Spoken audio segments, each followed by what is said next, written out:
Hi everyone, welcome to T-SAT classes.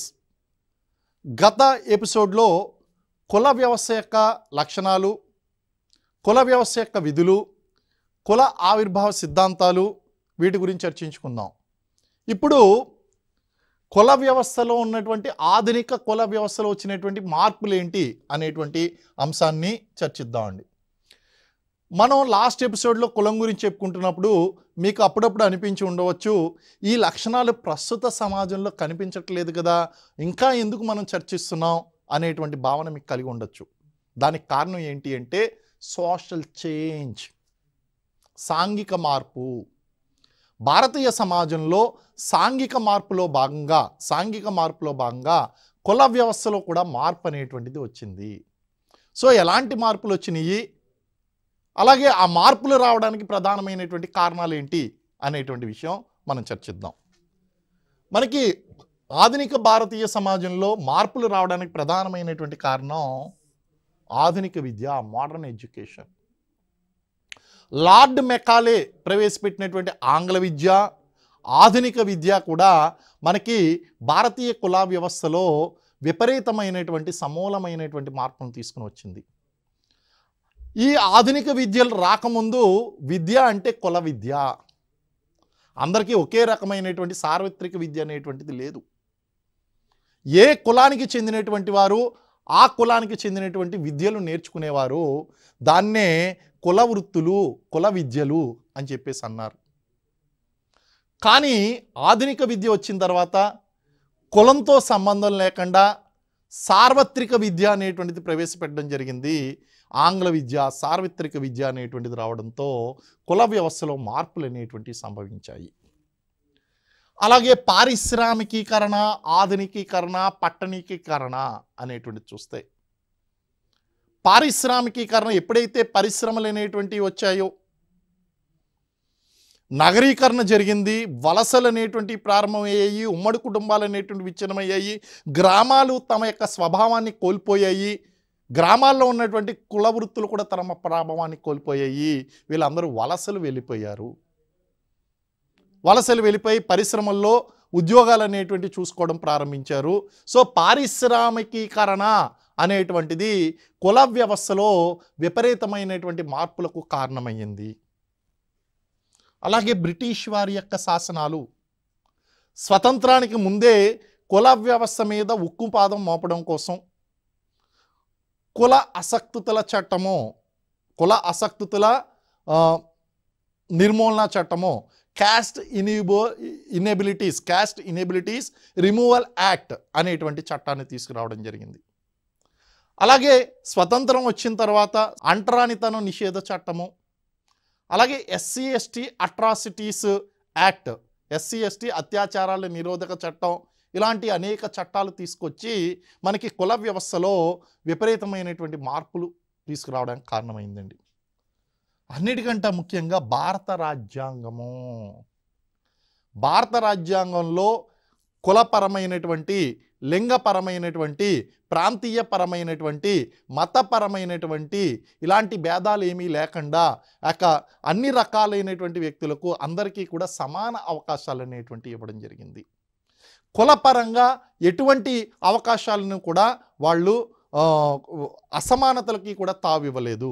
కాబట్టి భారత రాజ్యాంగంలో ప్రాథమిక హక్కుల రూపంలో అన్ని కులాల వారికి సమానమైనటువంటి హక్కులు అనేటువంటి ఇవ్వడం జరిగింది. అయితే మీకు డౌట్ రావచ్చు, సమానమైనటువంటి హక్కులు అంటున్నారు, కొన్ని కులాల వారికి రిజర్వేషన్ ఇచ్చారు కదా. ఇక్కడ రాజ్యాంగ సమానత్వము అంటే గతంలో ఎవరికైతే తక్కువ అవకాశాలు ఉన్నాయో వాళ్ళకి ప్రత్యేకమైనటువంటి అవకాశాలను కల్పించడం, గతంలో ఎక్కువ అవకాశాలు పొందినటువంటి వారికి సాధారణమైనటువంటి అవకాశాలను కల్పించడమే రాజ్యాంగ సమానత్వము. కాబట్టి అందరికీ ఆ యొక్క సమానత్వాన్ని ప్రసాదించినటువంటి భారత రాజ్యాంగం కుల వ్యవస్థలో సమూలమైనటువంటి మార్పులకు కారణమైందండి. రాజకీయ అధికారంలో మార్పు వచ్చింది. గతంలో రాజకీయ అధికారం అంటే బ్రాహ్మణుల చేతిలోనూ అలాగే క్షత్రియుల చేతిలోనూ ఉండేది. కానీ ఎప్పుడైతే ఈ యొక్క ఆధునిక చట్టాలు అనేటువంటివి, భారత రాజ్యాంగం అనేటువంటిది వచ్చిందో అధికారంలో మార్పు వచ్చింది. నిమ్న కులాల వారికి, వెనకబడినటువంటి కులాల వారి చేతికి కూడా ఈ రాజకీయ అధికారం అనేటువంటిది వచ్చింది. దాంతో కుల వ్యవస్థలో మార్పులు సంభవించాయి. ఆర్థిక కారణాలు గనక చూసుకున్నట్లయితే గతంలో భూస్వాములు అంటే ఉన్నత కులాల వారు మాత్రమే ఉండేవారు. ఇప్పుడు వివిధ కారణాల వల్ల రాజ్యాంగం ప్రసాదించినటువంటి ఈ యొక్క సమానత్వం కారణంగా ఆర్థికంగా నిమ్న కులాల వారు, వెనకబడినటువంటి కులాల వారు కూడా ఆర్థిక సమానత్వం సాధించగలిగారు. అలాగే పట్టణ జీవన విధానం కనుక చూసుకున్నట్లయితే అసలు భారతదేశంలో కులాలకు ఆయువు పట్టు గ్రామాల్లో గనక మనం చూసుకున్నట్లయితే గ్రామాల్లో భౌగోళిక విభజన కుల ప్రాతిపాదికన మీద ఉంటుంది. కులాన్ని బట్టి సాంఘిక సంబంధాలు కొనసాగుతాయి. కానీ పట్టణ జీవన విధానంలో ఏం జరుగుతుందంటే కులానికి ప్రాధాన్యత ఉండదు. అక్కడ క్యాస్ట్ బదులు క్లాస్ అంటే మీ తరగతికి ప్రాధాన్యత ఉంటుంది. అంటే మీరు హయ్యర్ క్లాసా, అప్పర్ క్లాసా, లోయర్ క్లాసా, మిడిల్ క్లాసా, అప్పర్ మిడిల్ క్లాసా, లోయర్ మిడిల్ క్లాసా, ఈ క్లాస్ సొసైటీ అనమాట అండి. సో ఈ పట్టణ జీవన విధానం అనేటువంటిది తరగతి ప్రాతిపాదికన మీద ఉంటుంది. అలాగే గ్రామీణ జీవన విధానం అనేటువంటిది కుల ప్రాతిపాదికన ఉంటుంది. ప్రస్తుతం పట్టణ జీవన విధానంలో కులానికి ఎటువంటి ప్రాముఖ్యత లేదు. ఇవన్నీ కూడా కుల వ్యవస్థలో ప్రధానమైనటువంటి మార్పులకు కారణం అన్నమాట అండి. అయితే మనకి కుల వ్యవస్థలో మార్పులు ఏ విధంగా సంభవించాయి అని చూసినప్పుడు ఇక్కడ ఒక ఇంపార్టెంట్ కాన్సెప్ట్ కనిపిస్తుంది. అదే ఆధిక్య కులము. దీన్నే మనం ఏమంటామంటే డామినెంట్ కాస్ట్ అంటాం. దీన్ని ఏమంటామో డామినెంట్ కాస్ట్ అంటాము. ఈ డామినెంట్ కాస్ట్ అనేటువంటి భావనను ప్రవేశపెట్టినటువంటి శాస్త్రవేత్త ఎవరు అంటే మైసూర్ నరసింహాచారి శ్రీనివాస్ ఎంఎన్ శ్రీనివాస్ అనేటువంటి శాస్త్రవేత్త 1956 సంవత్సరంలో కర్ణాటకలో మైసూరులో ఉన్నటువంటి రాంపురా గ్రామంలో ఒక్కలింగల మీద అధ్యయనం చేస్తాడు. అధ్యయనం చేసి ఆ అధ్యయన అంశాలను ఈయన 1956లో రాంపురా గ్రామం మీద అధ్యయనం చేస్తాడు. అధ్యయనం చేసి ఆ అధ్యయన అంశాలను 1959లో మనకి ఇంటర్నేషనల్ ఆంథ్రపాలజికల్ మ్యాగజైన్ ఏదైతే ఉందో anthropological survey of American anthropologist అనేటువంటి అంతర్జాతీయ పత్రికలో ఈ వ్యాసాన్ని ప్రచురింపజేస్తాడు. ఆ వ్యాసం పేరు ఏంటి అంటే the dominant cost in village Rampura అనేటువంటి అధ్యయన అంశాన్ని తీసుకుంటాడు. The dominant cost in village Rampura. ఈ విలేజ్ రాంపురా ఎంఎన్ శ్రీనివాసు 1956లో రాంపురా గ్రామం మీద అధ్యయనం చేసి ఆ అధ్యయన అంశాలను the dominant cost in village Rampura అనేటువంటి పేరుతో వ్యాసం రాసి అమెరికన్ ఆంథ్రపాలజిస్ట్ అనేటువంటి అంతర్జాతీయ పత్రికలో ప్రచురింపచేస్తాడు. అందులో డామినెంట్ కాస్ట్ గురించి మాట్లాడతాడు. అసలు ఎంఎన్ శ్రీనివాస్ యొక్క ఫేవరెట్ రీసెర్చ్ టాపిక్ ఏది అంటే సోషల్ చేంజ్, సాంఘిక మార్పు. భారతదేశంలో కులం మార్పు చెందిందా? అవును, మార్పు చెందింది. సోషల్ చేంజ్లో భాగంగా, సాంఘిక మార్పులో భాగంగా కులం మార్పు చెందింది. పూర్వకాలంలో బ్రాహ్మణులు, క్షత్రియులు, వైశ్యులు వీళ్ళకి ప్రాధాన్యత ఉండేది. కానీ ఆధునిక కాలంలో సోషల్ చేంజ్లో భాగంగా అనేక కింద స్థాయి కులాలు పై కులాలుగా ఆవిర్భవించాయి. వాటినే డామినెంట్ క్యాస్ట్ అని పిలిచాడు. అందుకే dominant caste in village Rampura అనేటువంటి పేరు పెట్టాడు. ఒక్కలింగలు అనేటువంటి క్యాస్ట్ మీద అధ్యయనం చేస్తాడండి. మరి ఈయన ఏం చెప్తాడు అంటే ఒక 4 అంశాలను ప్రాతిపదికగా 4-5 అంశాలను ప్రాతిపదికగా తీసుకుంటాడు. ఏ ఒక్క కులంలో ఈ 4-5 అంశాలు కనిపిస్తాయో ఆ కులాన్ని ఆధిక్య కులంగా పిలవచ్చు అంటాడు. ఏంటా 4-5 లక్షణాలు? నెంబర్ 1, వాళ్ళు సంఖ్యాపరంగా ఎక్కువగా ఉండాలి. ఆ గ్రామంలో సంఖ్యాపరంగా ఎక్కువగా ఉండాలి. 2, ఆ గ్రామం యొక్క క్యాస్ట్ సోషల్ హైరార్కీలో అంటే ఆ గ్రామంలో ఉన్నటువంటి కుల స్థరీకరణలో పై స్థాయిలో ఉండకపోయినా పర్లేదు, కొద్దిగా పై స్థాయిలో ఉంటే సరిపోతుంది. అంటే మధ్యలో కానీ కొద్దిగా పై స్థాయిలో కానీ ఉంటే చాలు. Slightly higher in social hierarchy, ఇది 2వ కాన్సెప్ట్ అండి. 3వది ఏంటి అంటే ఆ గ్రామంలో ఉన్నటువంటి వ్యవసాయ కుటుంబాలు ఏదైతే ఉన్నాయో ఆ గ్రామంలో ఉన్నటువంటి వ్యవసాయ కుటుంబాలు, వ్యవసాయ భూమి ఏదైతే ఉందో అందులో అత్యధిక శాతము ఈ కులస్తుల చేతిలోనే ఉండాలి. Agricultural land, dominancy in agricultural land, dominancy in caste, slighter higher dominancy and highest number in that caste, ఈ 3. 4వది ఆ గ్రామంలో ఉన్నటువంటి విద్యావంతులు ఎవరైతే ఉన్నారో, ఉద్యోగస్తులు ఎవరైతే ఉన్నారో వాళ్ళు ఈ కులానికి చెందినటువంటి వాళ్ళే ఉండాలి. ఎడ్యుకేషన్ అండ్ ఎంప్లాయ్మెంట్లో డామినేషన్ ఉండాలి. అలాగే చివరిగా ఏమంటాడు అంటే పొలిటికల్ డామినెన్సీ, ఆ గ్రామంలో ఉన్నటువంటి రాజకీయ అధికారం కూడా, పొలిటికల్ పవర్ రాజకీయ అధికారం కూడా ఈ కులస్తుల చేతిలోనే ఉండాలి అని చెప్తాడు. ఇలాగా ఏ ఒక్క కులంలో అయితే ఈ 5 లక్షణాలు కనిపిస్తాయో ఆ కులం ఆధునిక కాలంలో ఆధిపత్య కులంగాను ఆధిక్య కులంగాను ఆవిర్భవించింది అని చెప్తాడు.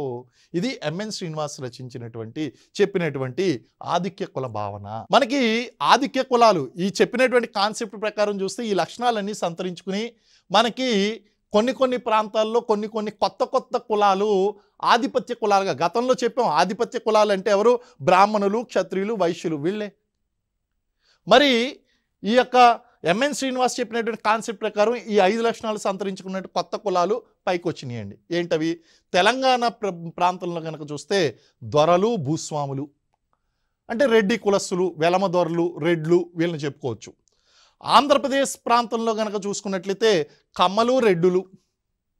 ఒకప్పుడు కాపులు కూడా ఉండేవారు. కాపులు తీయడానికి గల కారణం ఏంటంటే వాళ్ళందరూ కూడా మాకు పై స్థాయి వద్దు, కింద స్థాయి కావాలి అని చెప్పేసి వాళ్ళు పోరాటాలు కూడా చేశారు. సో ఒకప్పుడు కాపులు కూడా ఈ డామినెంట్ క్యాస్ట్ కింద ఉండేవారు.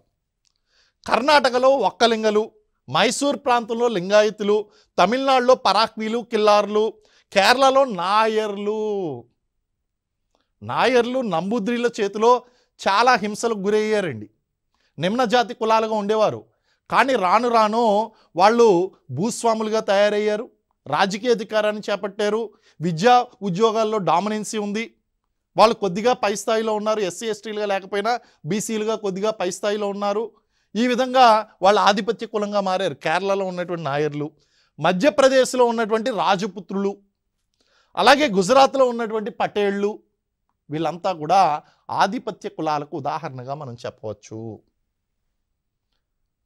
సో ఈ 4 లక్షణాలు మనం చెప్పాం. వ్యవసాయ భూమిలో ప్రధానమైనటువంటి భూమి, ఇవన్నీ కూడా చూసుకోండి, ఇవన్నీ కూడా మనం చెప్పచ్చు. ఎంఎన్ శ్రీనివాస్ రచించినటువంటి పుస్తకాలు ఏదైతే ఉన్నాయో ఇవి చాలా ఇంపార్టెంట్ అండి, ఎగ్జామ్లో వచ్చేటువంటి అవకాశం ఉంది. ఆయన రచించినటువంటి పుస్తకాలు caste system in modern India. ఇక్కడ జాగ్రత్తగా చూసుకోండి అభ్యర్థులు, క్యాస్ట్ ఇన్ ఇండియా అనేటువంటి పుస్తకాన్ని హట్టన్ రచించాడు. Caste system in modern India అని రచించింది ఎవరు అంటే ఎంఎన్ శ్రీనివాస్, మైసూర్ నరసింహాచారి శ్రీనివాస్. అలాగే social change in modern India, ఈయన ఫేవరెట్ టాపిక్ అండి. సోషల్ చేంజ్, సాంఘిక మార్పు, ఆధునిక భారతదేశంలో సాంఘిక మార్పు అనేటువంటి పుస్తకాన్ని రచిస్తాడు. Social change in modern India. అలాగే the religion and society among Coorgs of South India, ఈయన కర్ణాటకలో కూర్గు ప్రాంతంలో ఉన్నటువంటి కూర్గుల మీద అధ్యయనం చేస్తాడు. అధ్యయనం చేసి the religion and society among Coorgs of South India అనేటువంటి పుస్తకాన్ని రచిస్తాడు. ఇవన్నీ కూడా ఎంఎన్ శ్రీనివాస్ యొక్క ప్రధానమైనటువంటి పుస్తకాలు. అయితే క్యాస్ట్ మీద కన్ఫ్యూజ్ కావద్దు. క్యాస్ట్ ఇన్ ఇండియా అనేటువంటి పుస్తకం రచించింది J Hutton, caste system in modern India రచించింది M N Srinivas. Caste in India that mechanism అనేటువంటి పుస్తకం, ఎనిహిలేషన్ ఆఫ్ క్యాస్ట్ అనేటువంటి పుస్తకం రచించింది డాక్టర్ బిఆర్ అంబేద్కర్. సో అభ్యర్థులు ఈ విషయాలన్నీ కూడా జాగ్రత్తగా చూసుకుని జాగ్రత్తగా స్టడీ చేసుకోవాలి. అలాగే మనకి జజమానీ వ్యవస్థ అండి. జజమానీ వ్యవస్థ గురించి మనం చూసినట్లయితే మనకి విలియం వైజర్ అనేటువంటి శాస్త్రవేత్త ఈ జజమానీ వ్యవస్థ అనేటువంటి అంశాన్ని ప్రవేశపెడతాడు. ఏంటి అసలు ఈ జజమానీ వ్యవస్థ అనేటువంటిది మనం చూస్తే, సాంప్రదాయ గ్రామీణ వ్యావసాయిక సమాజాల్లో భూస్వామ్య కులాల వారు, సేవా కులాల వారు నివసించేవారు. వీరిరువురు కూడా పరస్పరం ఒకరి మీద ఒకరు ఆధారపడి జీవించేవారు. సేవా కులాల వారు స్వచ్ఛందంగా వారి వృత్తిపరమైనటువంటి సేవలు భూస్వామ్య కులాల వారికి అందిస్తే, దానికి ప్రతిఫలంగా భూస్వామ్య కులాల వారు వీరికి సంవత్సరానికి ఒకసారి ధాన్యం రూపంలో కానీ వస్తు రూపంలో కానీ ప్రతిఫలాన్ని చెల్లించేవారు. ఈ విధంగా ఒకరి మీద ఒకరు పరస్పరం ఆధారపడుతూ జీవించేటువంటి విధానమే జజమానీ వ్యవస్థ. ఈ జజమానీ వ్యవస్థ అనేటువంటి భావనను ప్రవేశపెట్టినటువంటి శాస్త్రవేత్త విలియం వైజర్ దీన్ని ప్రవేశపెడతాడండి. విలియం వైజర్ రాసినటువంటి పుస్తకాలు కూడా ఎగ్జామినేషన్లో చాలా ఇంపార్టెంట్. ఈయన హిందూ జజమానీ సిస్టమ్ అనేటువంటి పుస్తకాన్ని రచిస్తాడండి. అలాగే బిహైండ్ ద మడ్ వాల్స్ ఈ రెండు కూడా ఈయన రచించినటువంటి పుస్తకాలు, విలియం వైజర్ రచించినటువంటి పుస్తకాలు. మరి ఈ జజమానీ వ్యవస్థ అనేటువంటిది భారతీయ సమాజంలో ఎక్కడెక్కడ మనకి అమల్లో ఉంది, ఏమని పిలుస్తారు? కర్ణాటకలో దీన్ని బారాబతి అని, ఆయ పద్ధతి అని, ఆదాడేమని పిలుస్తారు. మహారాష్ట్రలో దీన్ని బారాబలుంతి అంటారు. అలాగే ఆంధ్ర ప్రాంతంలో జీతగాళ్ళు, పాలేర్లు అంటారు. తెలంగాణలో మేరా పద్ధతి అని పిలుస్తారు, మేరా పద్ధతి. అలాగే ఒరిస్సాలో గోటి, అయితే గోటి అనేటువంటిది వెట్టి చాకరీ కింద వస్తుందని గతంలో కూడా మనం మాట్లాడుకున్నాం. అలాగే గుజరాత్లో జనౌరి అని చెప్పేసి పిలుస్తారు. ఇవన్నీ కూడా జజమానీ వ్యవస్థకు ఉన్నటువంటి వివిధ రకాలైనటువంటి పేర్లు. అయితే జజమానీ వ్యవస్థకు సంబంధించినటువంటి వివిధ శాస్త్రవేత్తలు చేసినటువంటి అధ్యయనాలు కనుక మనం చూసినట్లయితే మనకి విలియం వైజర్ 1936లో అక్కడ ఉత్తరప్రదేశ్లో కరీంపురి గ్రామంలో, అంటే మెయిన్పురి జిల్లా కరీంపురి గ్రామంలో ఆయన అధ్యయనం చేస్తాడు. మీకు ఆల్రెడీ చెప్పాను, ఎంఎన్ శ్రీనివాసు మైసూర్లో రాంపురా గ్రామంలో అధ్యయనం చేశాడు. అలాగే విలియం వైజర్ కనుక మనం చూసుకున్నట్లయితే మనకి ఉత్తరప్రదేశ్లో మెయిన్పురి జిల్లాలో కరీంపూర్ గ్రామంలో అధ్యయనం చేస్తాడు. అలాగే హోకార్ట్ అండ్ సెనాట్, ఇందాక మనం మాట్లాడుకున్నటువంటి శాస్త్రవేత్త, ఈ హోకార్టు శ్రీలంకలో ఉన్నటువంటి అనేక గ్రామాలను 1938లో అధ్యయనం చేస్తాడు. Very very very very very very important.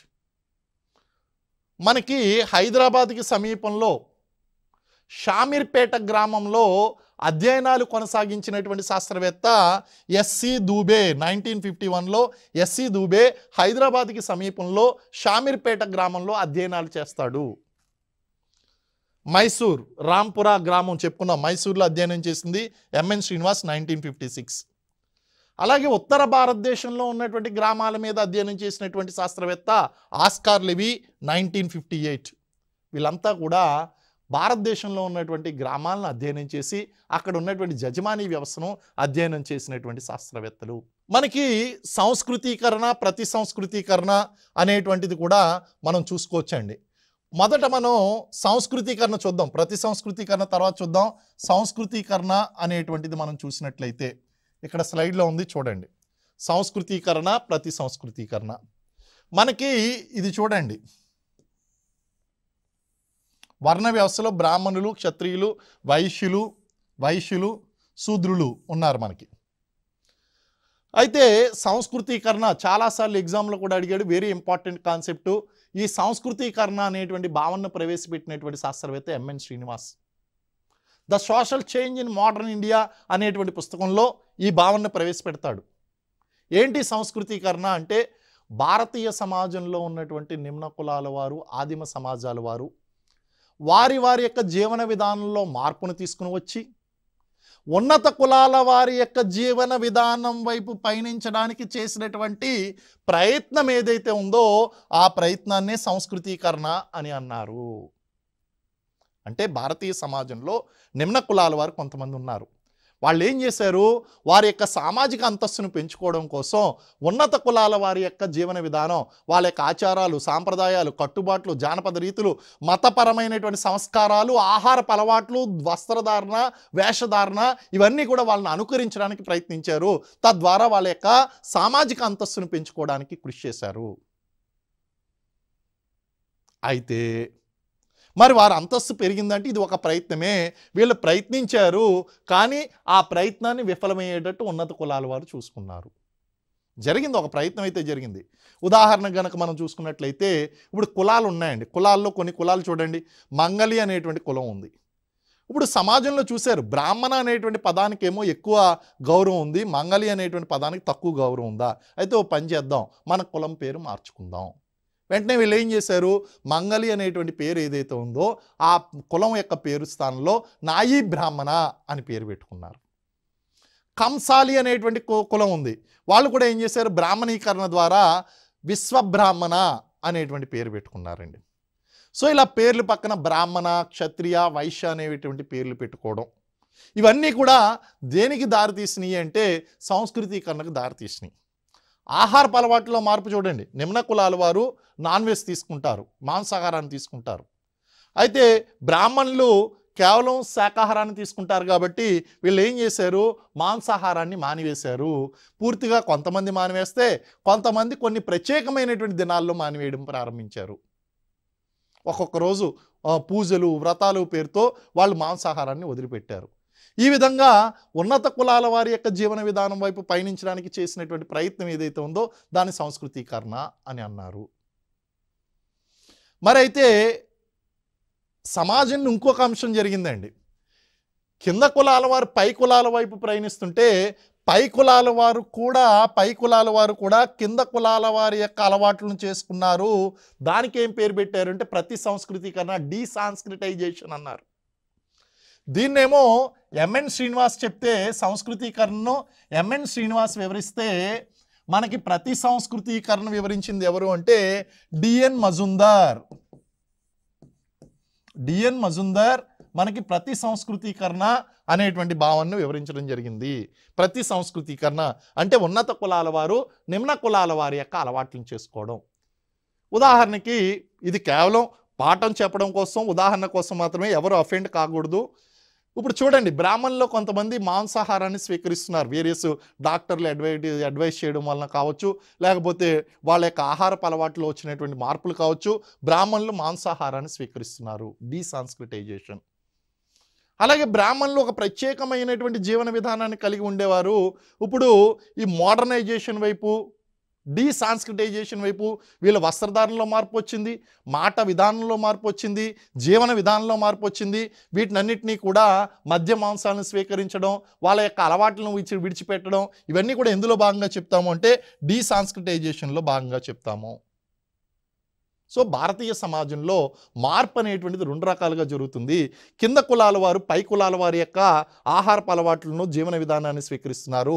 పై కులాల వారు కింద కులాల వారి యొక్క అలవాట్లను కూడా స్వీకరిస్తున్నారు. కింద కులాల వారు పై కులాల వారిని అనుకరిస్తే అది సంస్కృతీకరణ, పై కులాల వారు కింద కులాల వారిని అనుకరిస్తే అది ప్రతి సంస్కృతీకరణ. ఇందులో వేరియస్ మోడల్స్ ఉంటాయి. ఈ అనుకరించినప్పుడు బ్రాహ్మణులను కనుక అనుకరిస్తే అది బ్రాహ్మణిక్ మోడల్, క్షత్రియులను కనుక అనుకరిస్తే అది క్షత్రియ మోడల్, వైశ్యులను అనుకరిస్తే అది వైశ్య మోడల్. ఇలాగా కింద కులాల్లో ఉన్నటువంటి వాళ్ళు పై కులాలను అనుకరిస్తున్నారు. తద్వారా వాళ్ళ యొక్క సామాజిక అంతస్తును పెంచుకోవడానికి ప్రయత్నించడం ద్వారా సాంఘిక మార్పు అనేటువంటి జరుగుతుంది. కుల వ్యవస్థలో మార్పు వచ్చిందండి. సరే అండి, పాశ్చాత్యీకరణ. భారతీయ సమాజం ఎలా మార్పు చెందుతుంది అంటే ఈ పాశ్చాత్యీకరణ, దీన్నే వెస్టర్నైజేషన్ అంటాం. దీన్నేమంటాం? వెస్టర్నైజేషన్. అంటే ఏంటి? భారతీయ సంస్కృతి స్థానంలో పాశ్చాత్య దేశాల వారి యొక్క సంస్కృతిని ప్రవేశపెట్టినట్లయితే, అనుకరించినట్లయితే అదే పాశ్చాత్యీకరణ. మరి పాశ్చాత్యీకరణ, వెస్టర్నైజేషన్ అనేటువంటి భావనను ప్రవేశపెట్టినటువంటి శాస్త్రవేత్త ఎవరు అంటే అగైన్ ఎంఎన్ శ్రీనివాసు పాశ్చాత్యీకరణ అనేటువంటి భావనను ప్రవేశపెట్టాడు. ఏంటి ఈ భావన అంటే ఏంటి? భారతీయ సంస్కృతి స్థానంలో పాశ్చాత్య దేశాల సంస్కృతి. ఉదాహరణ చెప్పండి. ఈరోజు మన వస్త్రధారణ చూడండి. భారతీయ వస్త్రధారణ అంటే పంచె కట్టుకోవడం, లాల్చీ వేసుకోవడం, ఇది భారతీయ వస్త్రధారణ. చీర కట్టుకోవడం, హాఫ్ శారీ వేసుకోవడం, ఇవి మన భారతీయ వస్త్రధారణలు. మరి పాశ్చాత్య వస్త్రధారణలు సూటు బూటు వేసుకోవడం, జీన్ ప్యాంట్లు ధరించడం, టీ షర్ట్లు వేసుకోవడం, అలాగే స్త్రీలు కూడా వివిధ వస్త్రధారణలు చేయడం, ఇవన్నీ కూడా పాశ్చాత్యీకరణలో భాగం. అలాగే భాషలో మన ఇండియన్ లాంగ్వేజెస్ మాట్లాడితే అది భారతీకరణ, కానీ యూరోపియన్ లాంగ్వేజెస్ మాట్లాడుతున్నాం, మనం ఇంగ్లీష్ మాట్లాడుతున్నాం, వెస్టర్నైజేషన్. ఆహారపు అలవాట్లు చూడండి, మన భారతీయ వంటల స్థానంలో పిజ్జాలు, లేకపోతే బర్గర్లు, ఇవన్నీ ఇంగ్లీష్ ఫుడ్ అండి. French food, English food, Italian, Japanese, Chinese, ఇవన్నీ వెస్టర్న్ కంట్రీస్, అంటే పాశ్చాత్య దేశాల వారి యొక్క, అంటే ఈ చైనీస్ కాంటినెంటల్, ఇవన్నీ కాంటినెంటల్లోకి వస్తాయి. మీరు యూరోపియన్ కంట్రీస్ చూసుకోండి. పాశ్చాత్య దేశాలు అంటే పశ్చిమ దేశాలు, పశ్చిమ సైడ్ ఉన్నటువంటి దేశాలు. ఆ యూరోపియన్ కంట్రీస్ అన్నింటినీ కనుక మనం తీసుకున్నట్లయితే వాళ్ళ యొక్క ఆహారపు అలవాట్లు, స్పెషల్ ఫుడ్ హ్యాబిట్స్ అనేటువంటివి ఉంటాయి. సో ఈ విధంగా మన యొక్క జీవన విధానంలో పాశ్చాత్య దేశాల వారిని గనక అనుకరించినట్లయితే దాన్ని వెస్టర్నైజేషన్ అని చెప్పేసి అంటాం, పాశ్చాత్యీకరణ అంటాం. ఆధునికీకరణ అంటే modernization, this is called modernization. ఇది కూడా ఎంఎన్ శ్రీనివాసే చెప్తాడండి. మోడర్నైజేషన్ సాంప్రదాయ పద్ధతుల స్థానంలో సాంకేతిక పద్ధతులను ప్రవేశపెట్టినట్టయితే, if you are introducing technical methods in place of conventional methods is called modernisation. అంటే సాంప్రదాయ పద్ధతులు, మనం ఏదైనా సరే ఎక్కడికైనా వెళ్ళాలి అంటే నార్మల్ పద్ధతిలో వెళ్ళడం వేరు, లేదా ఎవరినైనా అడిగి వెళ్ళడం. అదే కనుక ఆధునికీకరణ పద్ధతి అంటే గూగుల్ మ్యాప్ తీసుకోండి, డెస్టినేషన్ మార్క్ చేసుకోండి, రూట్ మ్యాప్ పట్టుకుని వెళ్ళండి. అంటే మన జీవన విధానంలో అనేక అంశాలు మనకి టెక్నికల్గా అప్గ్రేడ్ అయ్యాం. ఆర్టిఫిషియల్ ఇంటెలిజెన్స్ యూజ్ చేయడం మోడర్నైజేషన్, టెక్నికల్ ఆస్పెక్ట్స్ని ప్రవేశపెట్టడం మోడర్నైజేషన్. ఇవన్నీ కూడా ఆధునికీకరణకు ఉదాహరణలుగా చెప్తాము. మరి సార్వత్రీకరణ, సంకుచితీకరణ అనేటువంటి రెండు భావనలు ఉన్నాయండి. సార్వత్రీకరణ, సంకుచితీకరణ ఇక్కడే చెప్పేస్తాను, మీరు చూడండి. ఇక్కడ మనకి వీటిని అర్థం చేసుకోవాలంటే రెండు విషయాలు అర్థం చేసుకోవాలి. అల్ప సాంప్రదాయాలు,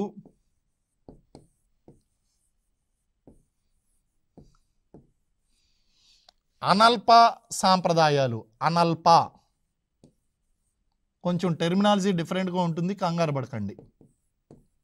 అనల్ప సాంప్రదాయాలు ఇంగ్లీష్లో చెప్తే మీకు అర్థమవుతుంది. Little traditions and small traditions. ఇవి గ్రేట్ ట్రెడిషన్స్. అవేమో little traditions and small traditions, ఇవేమో great traditions.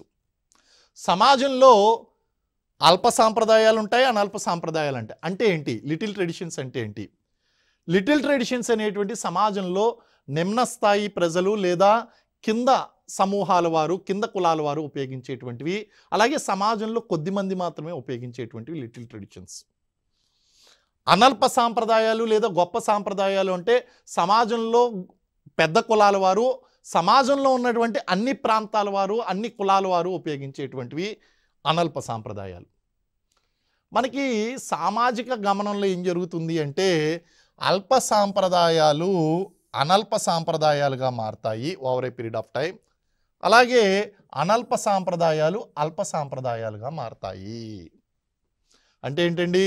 Little traditions will become great traditions and great traditions will become little traditions. అంటే ఎగ్జాంపుల్ ఎలా చెప్పాలి మీకు?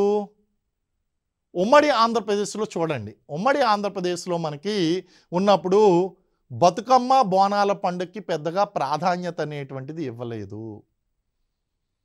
దాన్ని తెలంగాణ ప్రాంతంలో జరిపేటువంటి పండుగగానే దాన్ని తీసుకున్నారు తప్ప దాన్ని పెద్దగా అంతగా ప్రాధాన్యత ఇచ్చినటువంటి దాఖలాలు మనకు కనిపించలేదు.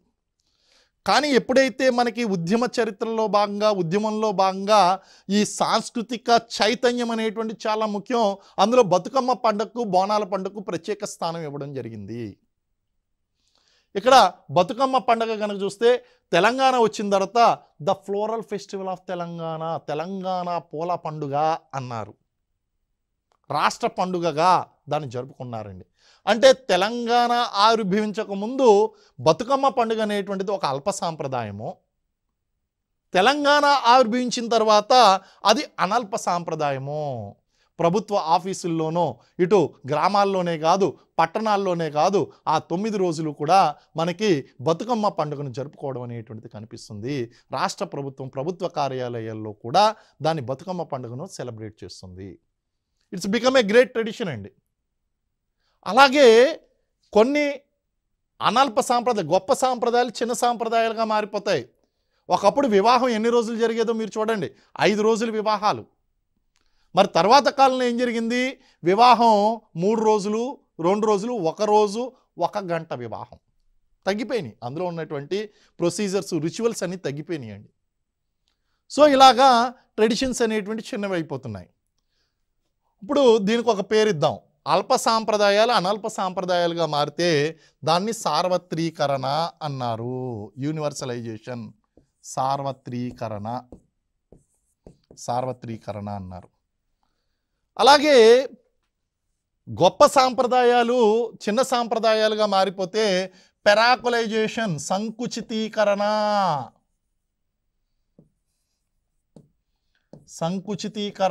అన్నారు. అల్ప సాంప్రదాయాలు పెద్ద సాంప్రదాయాలుగా మారితే సార్వత్రీకరణ, పెద్ద సాంప్రదాయాలు చిన్న సాంప్రదాయాలుగా మారితే సంకుచితీకరణ. సమాజంలో సాంఘిక మార్పు అనేటువంటిది ఈ రెండు రకాలుగా కూడా జరుగుతుంది. సో ఆ విధంగా కనుక మనం చూసుకున్నట్లయితే కుల వ్యవస్థలో కూడా పెద్ద సాంప్రదాయాలు చిన్న సాంప్రదాయాలు అనేటువంటి విషయంలో మార్పులు వస్తున్నాయి. ఇది మనకి కుల వ్యవస్థలో ఉన్నటువంటి వివిధ రకాలైనటువంటి మార్పులు, వివిధ సాంఘిక మార్పులు. సో నెక్స్ట్ ఎపిసోడ్లో మరిన్ని అంశాల మీద, కుల వ్యవస్థ మీద మనం చర్చించుకుందాం. Thank you very much.